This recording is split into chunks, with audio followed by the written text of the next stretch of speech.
Welcome to Marigold Consult Business Template in Excel demonstration. This school fee collection template is developed to assist many schools, especially the startup schools. It can take as many as 300 students. You'll be able to keep your student records regarding school fee collection, keep separate accounts for your students, and be able to see your school fee arrears at all points in time. It has 9 sheets. The first one is the student database, where you keep all the data of your students, starting with the class, the student ID, the full name, the gender, and then other bio data of your student. In fact, you have other extra columns to also help you to capture any other information that have not been provided here for you. Okay, so I'll scroll to the left. Now, the other sheet has to do with the student account, and in this sheet, you are able to keep separate account for each student. And so each role here keeps an account for each student, and then the others will also have their accounts provided. It has a lot of rows for each student. I'll scroll up again. Now, the tuition sheet helps you to collect your tuition fees. That is if you have created billing items for your school fees. So you may have a separate sheet for tuition, for PTA, maintenance, and computer fees. You also have one for transportation, lacrosse, uniforms, and feeding. So whichever school fees that you collect, we can model it to suit what exactly you do. The total receipt sheet will also help you to be able to see all your total school fee collected in a day and then in a month. Now, I want to start capturing some data in here to assist you to see how you'll be able to run this particular template. I'll go to the student database. Here, you would have to capture the class of the student first. So I'll begin with a class like Nursery 1, then I'll move to the student ID.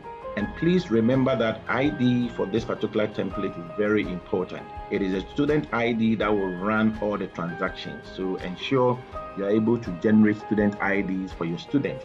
If you don't have any way of generating IDs, we have a separate template that can generate unique IDs for any number of students that you have. And as you subscribe, you can request for it for us to add it free of charge for you. So I'll have an ID like KD1001. This is just for example, and so you can have a different IDs. You are free to generate any ID that you want. I'll go to the full name and have a name like Kwame Danso. I will just ignore the other details like the gender, date of birth, and the rest because they do not have so much influence on the other sheet. And so I will ignore that for now and just concentrate on the 3 columns. So I will have N1 here again, and then have an ID like GA2001, and then I'll go to the name and have a name like Godfred Asante. Then I'll have the third person's name also in Nursery 1 with an ID NB4001, and I'll have the name Inkunim Refo. Okay, so these are the 3 names that I would want to use to actually do the demonstration.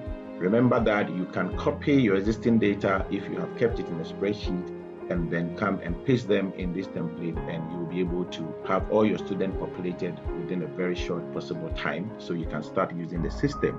Now, these 3 names will also flow into all the other sheets. If I come to the student account, for example, you see that all the names that I entered have also popped up here. They have appeared here automatically without you entering them. And whatever names that you enter in the future, all of them will also appear here. All right, so I'll scroll up again. The second thing you also need to do and pay attention to after the student database has been populated is the opening balances of all your students. As you start using the system, you need to bring forward all the balances of your students' school fees in the system. And so this column will help you to keep those balances. I'm going to assume that these 3 students, 2 of them have tuition balances. And so for Ramadan, so I would have a fee like 800 cedis. Then I'll go to Godfred Asante and have an arrears of 500. So together, you see the tuition arrears brought forward is 1,300. And this also tells you that any amount that you enter in this column will also be summed up here. And so 1,003 is just for the 2 students. If I go ahead and enter more fees, you see that, let's say this one also has 100, that will also be added. And as you keep entering any figure, they will be summed up in the total arrears section. If the 2 of them had any other balances related to PTA and then transportation, they will also be added up. For example, Kwame Danso had, let's say, 50 cedis of transportation. If I enter, that will also drop up there. So observe that that brings you the total amount as far as these students are concerned. If you bring your balances forward and your term has not yet started, all you need to do is to go to the tuition sheet or any of the sheets to receive your school fees. But for the purpose of this demonstration, I would enter the term 1 school fees and we'll see how that also works. So in this particular column, I'm going to enter the term 1 school fees. Let's assume there's one in this particular demonstration has a school fee of 700, PTA and maintenance fee of 50, and transportation also of 50. So these are the term 1 school fees. I can copy the 3 items because it's a fee for the class, and so I can copy and paste it for all the students. Just Ctrl C to copy, and I'll come here and paste them. So I'm billing the student for term 1, and I'll scroll down, Ctrl C to paste, and you can do that for all the students one after the other. I'll press the escape key. Now you see I have my total school fees. So for Kwame Danso, he had an arrears of 800, 700 as the term 1 fees. Added to that will be 1,500, and then the total for PTA, maintenance, and computer also is 50. For transportation, it is 100 because you have the 2 put together, giving you 100. And the same thing applies to the rest of the student. Let me scroll up again. Now let me touch on this one briefly, and you see the overall school fee arrears summing up to 3,850, which is made up of 3,500 of tuition, 150 for PTA maintenance, and that of transportation also being 200. And that will also be the closing balance because nothing has been received from January to April. If we receive school fees, you will see a reduction which will also reduce the total balance as at the end of first term. The balances also are carried forward into the following term, which is the second term. And if I scroll to the right, you see that will be the balance. If I go to third term, that will also be the balance outstanding. I'll scroll back again. Having captured these school fees, I can now go ahead and receive the fees. Let's go to the tuition first. And with the tuition, let's assume that on the 1st of January 2021, I received tuition from 2 students, and so I'm going to enter them in the system.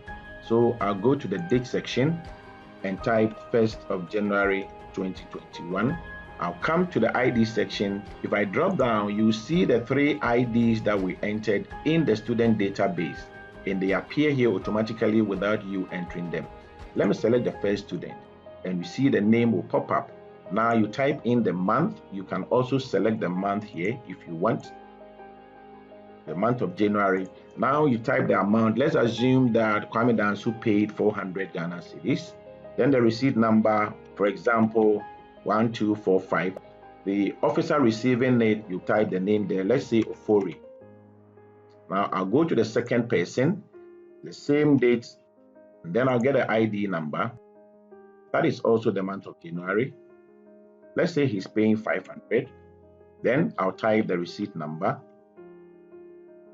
Then the person who received it, let's say Ofori. I'll do same for all the rest of the students. Now let's go to the PTA. Let's assume that they also paid some PTA fees. And so I'll type the date, then the ID number, then the month, January, amount is 50. I'll capture the receipt number and then the receiving officer's name. Let me get one more name. Then the second person. Then the month of January. He also paid 50. So we keep these names.